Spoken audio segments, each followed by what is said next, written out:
Bom dia, queridos, tudo bem com vocês? Como vocês estão? Hoje vamos para o nosso segundo dia de exposição do Evangelho escrito por Lucas. Hoje vamos meditar no capítulo 5, 6, 7 e 8. No capítulo 5 inicia-se com Jesus comissionando a Pedro. Aqui logo no início diz que ele estava ali próximo ao lago de Genezaré, tinha uma grande multidão e Jesus ali, sendo pontual, percebeu que tinha dois barcos que estavam ali na beira do lago.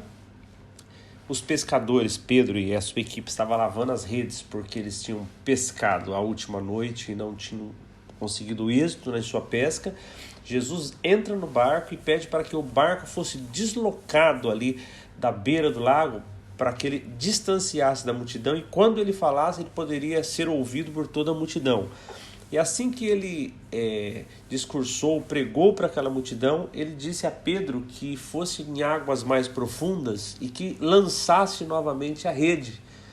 E Pedro ali, ele quis retrucar com muita educação, dizendo, olha, a noite passada não pegamos nada, tentamos de todas as formas, mas porque o Senhor está mandando, eu lançarei, diz no versículo 5.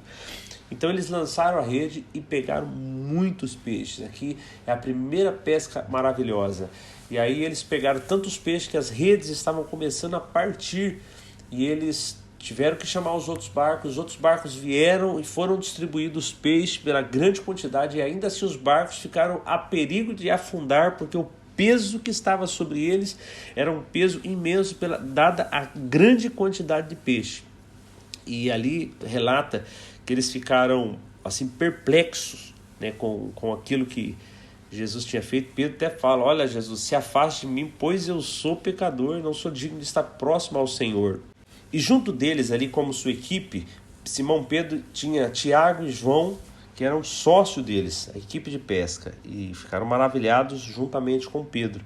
E no versículo 10, o Senhor fala para Pedro, olha, vem, me segue, porque eu vou fazer você um pecador de homens. Embora no 10 nós vemos que Jesus chama a Pedro, nós vemos que no 11 diz que eles amarraram os barcos, deixaram rede, deixaram tudo ali e eles o seguiram. Então o Senhor ali pescou Pedro e trouxe de arrasto já junto Tiago e João com ele para compor ali a lista de 12 discípulos. Esses 3 discípulos vieram ali e passaram a seguir a Jesus. Do versículo 12 ao 15, nós vemos aqui a cura de um leproso. Esse leproso, por ter essa doença, que era uma doença que tinha que ficar separado fora da cidade, era uma doença que ninguém podia tocá-lo, e ele ousou ir até Jesus, se ajoelhou diante de Jesus, Jesus ali o tocou, o curou e disse para ele que era para ir até o sacerdote, que era para apresentar-se a ele para ser examinado, que era o costume, o sacerdote examinava para verificar se estava curado.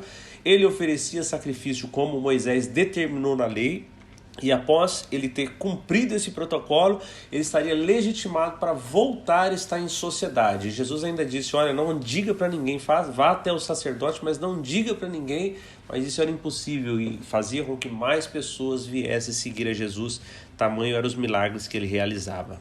Do versículo 16 ao 26, agora narra a cura de um paralítico. Os amigos deles tentaram levar até Jesus e porque havia uma grande multidão foi impossível, eles subiram ao telhado e desceram com cordas aquela maca até Jesus.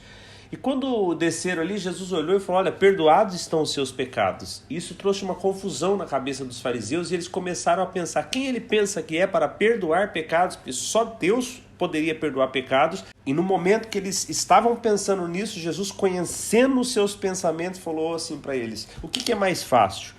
Dizer para eles, seus pecados estão perdoados ou levanta e anda? Para que vocês possam saber que o Filho do Homem tem poder para perdoar pecados, eu digo a você, levanta e anda. E ele pegou aquela maca e ele saiu feliz, louvando a Deus, e todos ficaram atônitos pelo milagre que Jesus realizara. Agora do versículo 27 ao 32, narra o chamado de Mateus para ser discípulo de Jesus. Aqui em Lucas está como Levi, mas Levi e Mateus é a mesma pessoa. Então Jesus vai lá e chama-o dizendo, olha, siga-me, e imediatamente ele passa a seguir Jesus. Mateus fez um grande jantar, promoveu um jantar ali, chamou os seus amigos, porque Mateus ele era um publicano, ele era cobrador de impostos. Então ele era do grupo de pessoas que eram assim rejeitados pelos judeus porque eles trabalhavam para Roma cobrando impostos e cobrando muito mais do que se devia normalmente. Então eles eram ali não muito amigos dos seus patrícios judeus por trabalharem para Roma. E aí os fariseus se queixaram ali com os discípulos, com Jesus, porque Jesus estava ali junto com pecadores, com publicanos. E aí Jesus, no versículo 31, diz assim, que os sãos, as pessoas que não estão doentes, não precisam de médicos, e sim os doentes. E eu não vim chamar o justo, mas os pecadores ao arrependimento. E para finalizar o capítulo 5, nós temos do verso 33 ao último versículo, que é o 39, quando Jesus é interrogado acerca do jejum. Os fariseus vão ali e questionam por que os discípulos de Jesus comiam e bebiam e não jejuavam, como os discípulos de João e os discípulos dos próprios fariseus.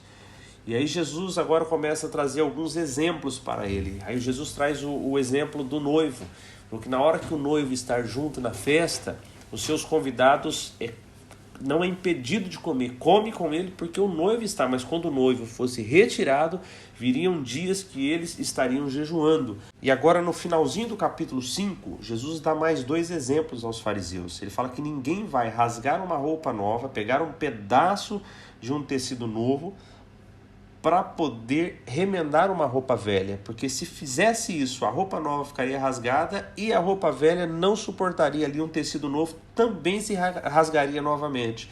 E fala também que ninguém colocaria vinho novo em odres velhos que estavam ali já com rachaduras, porque quando houvesse uma fermentação, criasse um gás, uma pressão, ele romperia os odres velhos. Finaliza dizendo, ninguém que toma vinho velho vai dizer que prefere tomar o vinho novo.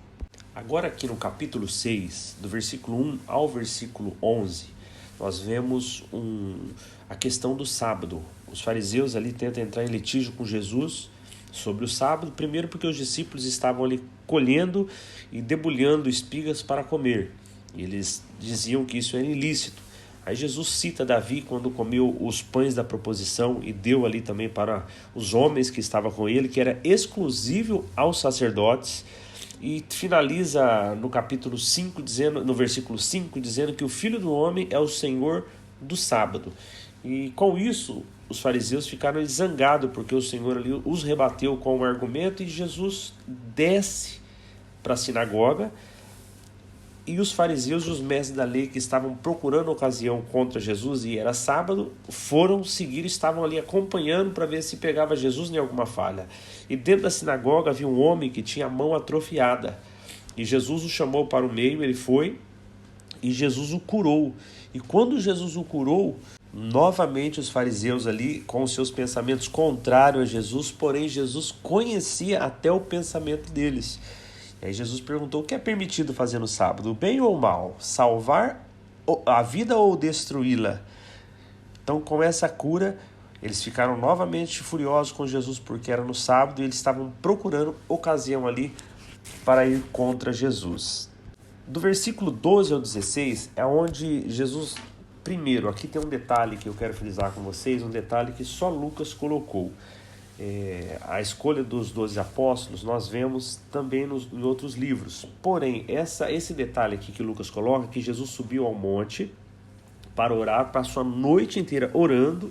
Então Lucas sempre frisa os momentos de orações de Jesus, que os outros evangelhos você não vai encontrar o detalhe da oração como nós encontramos em Lucas. Então ele ora toda noite, assim que ele orou a noite toda, ele desce, e agora está ali os seus discípulos. Os discípulos são aprendizes, então havia muitos ali que estavam aprendendo com Jesus. Mas nesse momento onde Jesus separa 12 para ser agora os apóstolos, para ser comissionado, para transmitir a mensagem que Jesus estava ensinando a eles. Então escolheu todos os apóstolos, os 12, e após essa escolha, Jesus desce agora com os 12 apóstolos, e a multidão que estava ali entre discípulos e a multidão acompanham eles vão para um lugar plano, e ali Jesus expulsa demônios, cura os doentes, as pessoas tocam em Jesus, e quando tocam em Jesus, sai poder aqui, relata que sai poder de Jesus e essas pessoas são curadas e muitos milagres acontecem. E na mesma situação que eles estavam ali, Jesus começa agora a falar sobre as bem-aventuranças e os ais.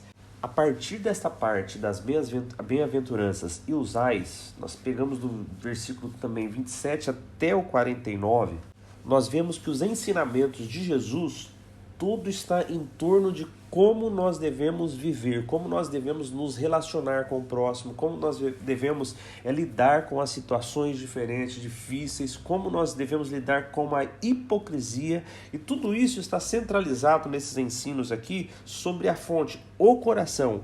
Então Jesus traz ensinamentos sobre o amor, sobre como retribuir o mal com o bem, sobre orar para aqueles que não gostam de nós. Então tudo isso que Jesus está ensinando aqui não é questão de regra, não era apenas, uma regra para você checar na sua vida se essas regras estão certas, sobre a misericórdia com as pessoas, sobre a medida que usamos para medir as outras pessoas. Depois ele fala sobre a árvore boa e a árvore ruim, sobre o bom tesouro que sai do seu coração. Ele fala também sobre as pessoas que chamam Senhor, Senhor e não fazem o que Ele diz. Então todos esses ensinamentos é para que a pessoa viesse a efetuar uma mudança no seu interior, no seu coração. O objetivo desses ensinos é para que nós possamos refletir naquilo que Jesus estava ensinando aqui, para que nós possamos mudar. E essas mudanças são mudanças que esses ensinamentos, se nós seguirmos, não são mudanças que você vai receber uma oração e vai ocorrer na sua vida, que você vai ouvir uma palavra, simplesmente vai mudar. São mudanças do dia a dia que nós precisamos efetuar. Então todos esses ensinos tinham como finalidade a fazer as pessoas que estavam ouvindo Jesus, e nós hoje que estamos estudando essa palavra, refletir como nós vivemos, como nós tratamos as pessoas, como é o nosso coração. Uma árvore ruim não tem como dar um bom fruto, num coração que com más intenções não tem como você refletir Jesus. E quando nós olhamos para esses ensinamentos, não como regras, mas como um espelho de quem era Jesus, do que Jesus fazia, é onde nós começamos a dizer não para algumas coisas, nós começamos a inserir momentos que nós queríamos agir como o nosso coração pede para que venhamos agir. Nós vamos lembrar desse ensinamento, nós vamos mudar a forma de agir, e nisso nós vamos refletir Jesus, e nós vamos fazer aquilo que Ele manda. Sim, nós vamos poder chamar Senhor, Senhor, porque fazemos aquilo que o Senhor tem dito para nós através de sua palavra. E finaliza o versículo 49 comparando as pessoas que ouvem esses ensinamentos e os praticam com o homem que construiu a sua casa com alicerce na rocha firme. Quando vem as torrentes de água, quando vem o vendaval, ela permanece em pé, pois ela está alicerçada. Assim somos eu e você, se estivermos alicerçados nesses ensinamentos do Senhor e colocando cada dia, efetuando mudanças para que nós possamos estar mais parecidos com o Senhor a cada dia que passa da nossa caminhada com Ele. Agora aqui no capítulo 7, nós vemos do versículo 1 ao versículo 10 um relato sobre o centurião romano ir até Jesus, mandar mensageiro até Jesus para que Jesus pudesse curar o seu servo. Ele tinha um servo que ele tinha uma estima muito grande por ele, e ele estava com uma doença à beira da morte. Quando Jesus está se deslocando para ir até a casa desse centurião, ele sendo romano não costumava ser gentil, nem educado, nem humilde. Então ele manda um recado para Jesus, que ele não ousou ir ter com Jesus porque ele não era digno, e também ele não era digno de receber Jesus em sua casa. Ele cita que tinha pessoas ali, que ele era líder sobre pessoas, ele dizia vai e vai, vem, vem. Então ele acreditava em Jesus ao ponto, se Jesus desse uma palavra, o servo seria curado. Então Jesus admira a fé do centurião, falou que nem em Israel encontrei tamanha fé, e o seu servo é curado. E nós vemos aqui mais uma vez Lucas colocando a universalização da salvação, do Evangelho de Cristo, que não era só para os judeus. Aqui ele cita mais um gentil, um romano, sendo alcançado pelo poder de Jesus. Agora, do versículo 11 ao 17, nós vemos um relato que também nós não vamos encontrar nos outros evangelhos. É um relato onde Jesus cura o filho único de uma viúva. Como eu já disse anteriormente, Jesus, o ministério dele transcorreu mais ali em Cafarnaum. Ele viajava e voltava, então ele estava ali como a base dele estava em Cafarnaum. E Naim dava mais ou menos um dia de viagem. Nós vemos que Jesus foi lá, então Lucas coloca esse milagre que os outros não colocaram, porque ele estava mostrando que Jesus se preocupava com o gentil, com crianças, com viúvas, ele se preocupava com a dor do ser humano. Ele estava preocupado com aquilo que traria dor, dificuldade ao ser humano. Então quando ele entra na cidade, ele toca naquele caixão, que o judeu não podia tocar em defunto. Ele toca ali, e para o judeu isso traria impureza, teria um ritual de lavagem para ele sair dessa impureza. Jesus toca, e quando ele ressuscita aquele jovem, a multidão ali fica perplexa, e não foi só o milagre da ressurreição. Ele deu vida àquela mulher, porque a mulher já era viúva e perdeu o único filho. Então a situação para aquela mulher não era fácil, porque dificilmente ela casaria novamente, porque ela já tinha perdido o marido e depois o único filho. Então aquela mulher estaria fadada ali ao fracasso de ser uma mulher de repente vista como uma mulher com maldição por tudo que ocorreu com ela. Então quando Jesus ressuscita o seu filho, ele dá vida àquela família, ele dá vida àquela linhagem, ele traz vida à mulher, àquela cidade, porque ele se preocupa com a nossa dor, com a sua dor. Agora, os próximos versículos vai falar sobre João Batista e Jesus. Então, do 18 ao 22, nos conta que após esses milagres, como esse da viúva de Naim, do centurião e tantos outros que Jesus estava fazendo, os discípulos de João iam lá visitar ele na cadeia, que ele estava preso alguns dias, e eles diziam para João o que estava acontecendo. Mas João manda que eles vá até Jesus e pergunta para Jesus se realmente ele é o Messias ou eles teriam que esperar o outro que viria a ser o Messias. E naquele momento fala que Jesus curou, Jesus deu vista aos cegos, ressuscitou mortos, curou paralíticos. E quando ele fazia tudo isso, ele mandou que dissessem a João: olha, os cegos veem, os surdos ouvem, os mortos ressuscitam, e mandou relatar a João exatamente aquilo que estava acontecendo, que era patente aos olhos de todos. Após os discípulos de João retornarem para contar para João o que Jesus havia falado, Jesus começa a falar sobre João, começa a elogiar o ministério dele, que foi de suma importância, e pergunta para a multidão: o que vocês foram ver no deserto? Vocês não foram lá para ver um glamour, para ver um status, um homem vestido de púrpura, de riquezas, de ouro, não. Vocês foram lá porque havia um profeta e vocês foram lá ouvir a mensagem que esse profeta estava trazendo de Deus para você. E Jesus ainda fala que o menor do reino de Deus seria maior que João Batista, não em caráter, mas em posição. Agora aqui Jesus na continuidade fala que até os publicanos e a multidão foram ao deserto para serem batizados por João. Porém, os mestres da lei, os fariseus, não foram e rejeitaram o plano de Deus que estava começando a partir de João. Aí Jesus, ele indaga como se estivesse buscando um pensamento para comparar os judeus, os homens daquela geração, e ele fala que compara os homens daquela geração com crianças na praça, sentado, gritando, brincando umas com as outras, sem nenhuma preocupação no dia de amanhã, porque eram crianças.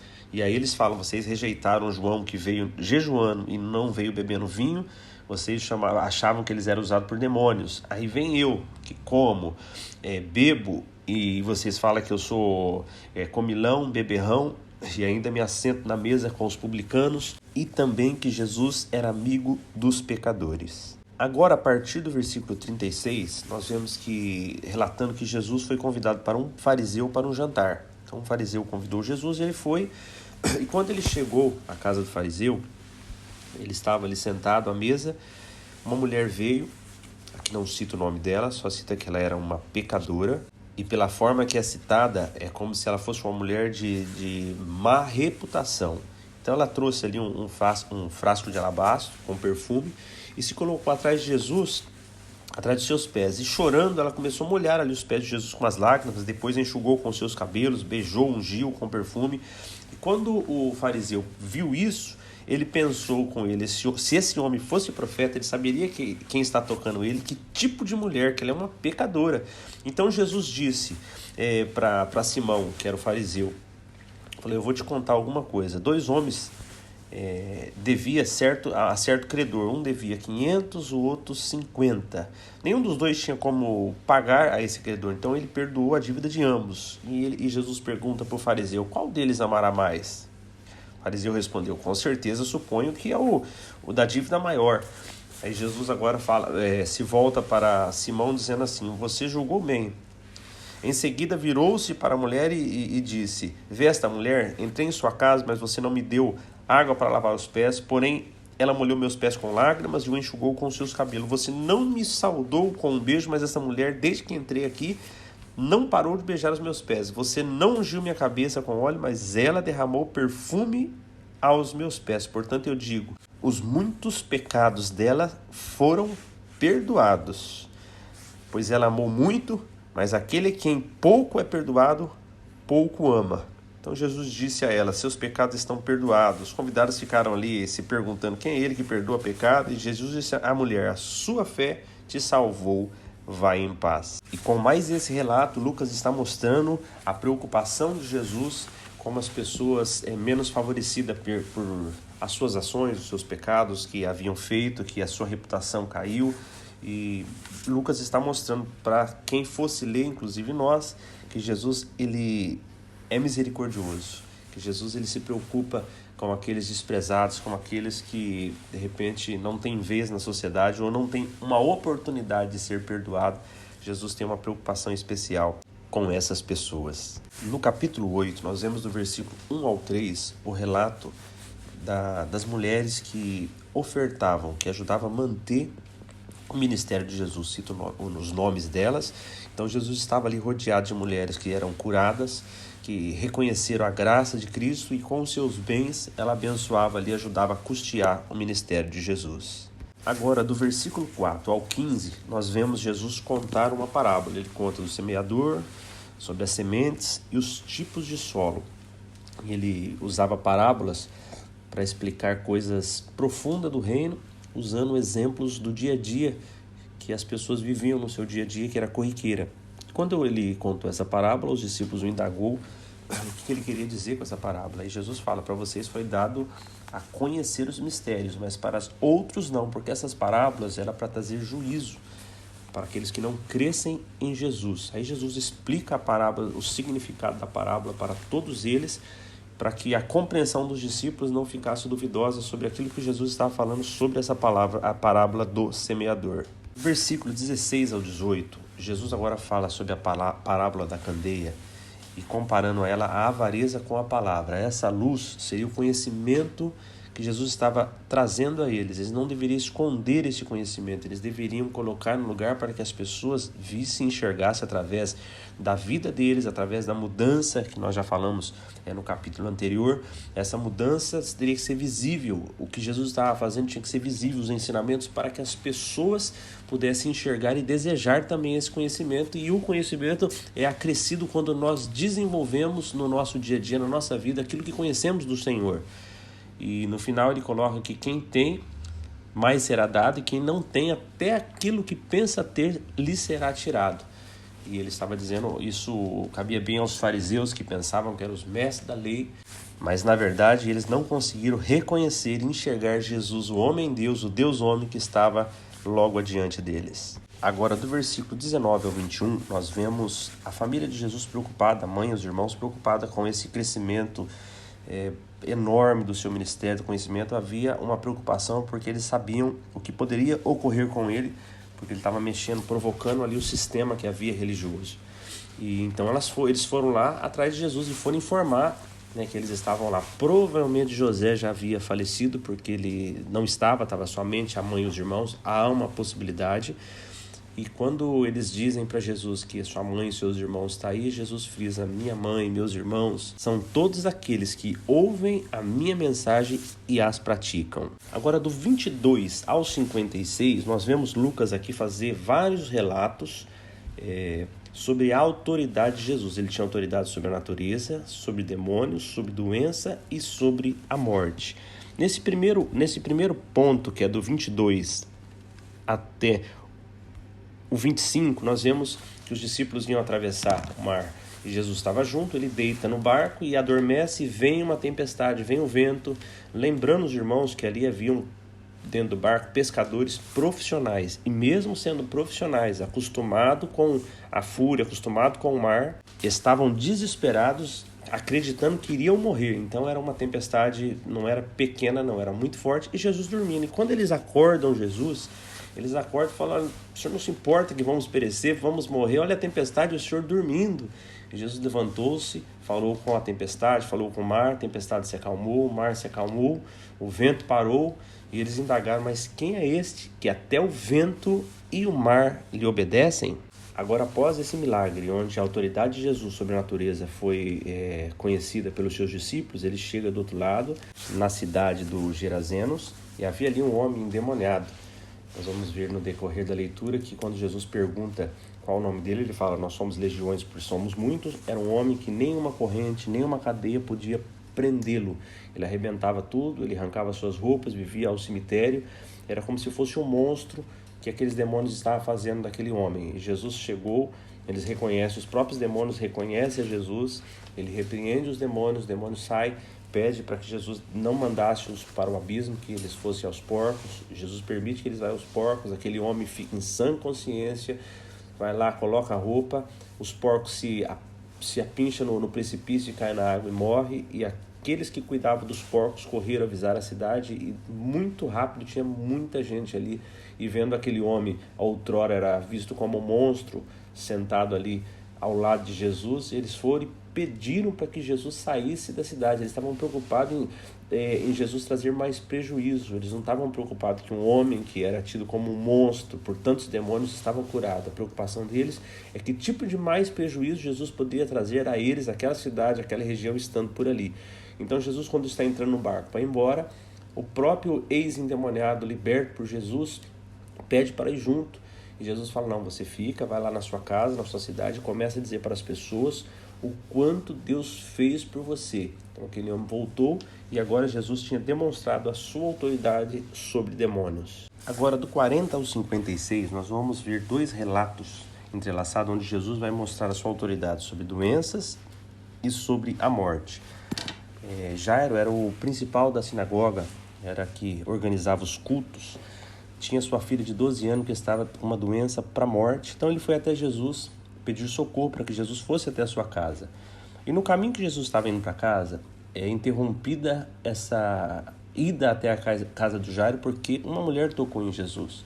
Havia uma mulher que tinha também 12 anos, ele estava indo curar uma menina que tinha 12 anos de idade, agora uma mulher que havia 12 anos que estava com uma hemorragia, ela não se estancava, e essa mulher estava terrivelmente, porque a hemorragia vai perdendo sangue e anemia e tantas coisas terríveis. E a segunda lei ali de Levíticos 15, 25 ao 31 fala sobre que ela estava impura, não podia tocar nas pessoas, não podia estar na cidade. Então aquela mulher enfrentou tudo isso e ela toca na orla de Jesus. Não é novidade, porque com tanta fraqueza eu imagino que ela quase se arrastava.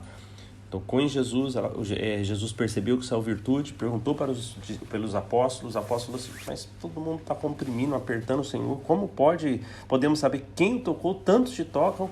E foi aonde ele falou: não, alguém me tocou diferente, porque de mim saiu virtude. E aquela mulher, vendo que não podia se esconder, ela se revelou, contou o testemunho, que ela acreditava que era só tocando. Então nós vemos que há o poder em Cristo, mas Lucas estava aqui demonstrando nesse escrito que nós precisamos crer, ter fé nesse Jesus que tem todo o poder. E quando se passou isso, Jesus voltou a caminhar para a casa de Jairo, e chegou algumas pessoas da casa de Jairo e falou: olha, não precisa importunar mais o mestre, porque a tua filha, ela morreu. E Jesus pegou e falou: não, nem ligue para o que estão falando, pois sua filha não morreu. E quando chegam na casa de Jairo, havia ali um tumulto, pessoas chorando pela morte. Jesus pediu para que todos saíssem, só entrou com ele Pedro, Tiago e João, porque ele tirou todos ali. A Bíblia não diz exatamente por que ele chamou os três. Acredito que por ser os companheiros mais próximos de Jesus, estariam entrando em fé junto com ele, e as pessoas ali até murmuravam, porque Jesus disse: não está morta, ela dorme, e as pessoas tinham visto, presenciado que ela estava morta. Então Jesus foi lá, ressuscitou aquela jovem, pediu que dessem ali alguma coisa para comer, e as pessoas ali ficaram maravilhadas com mais um milagre que Jesus efetuou. E assim terminamos o nosso dia de exposição no Evangelho de Lucas, e eu quero deixar para a meditação dos irmãos o texto onde a mulher pecadora seca os pés de Jesus e coloca ali aquele vaso de alabastro com aquele perfume caro, era algo muito caro, E quando Jesus fala com Simão, ele conta aquela história de quem devia 500, quem devia 50, e Simão fala, quem ama mais é aquele que teve a dívida maior perdoada.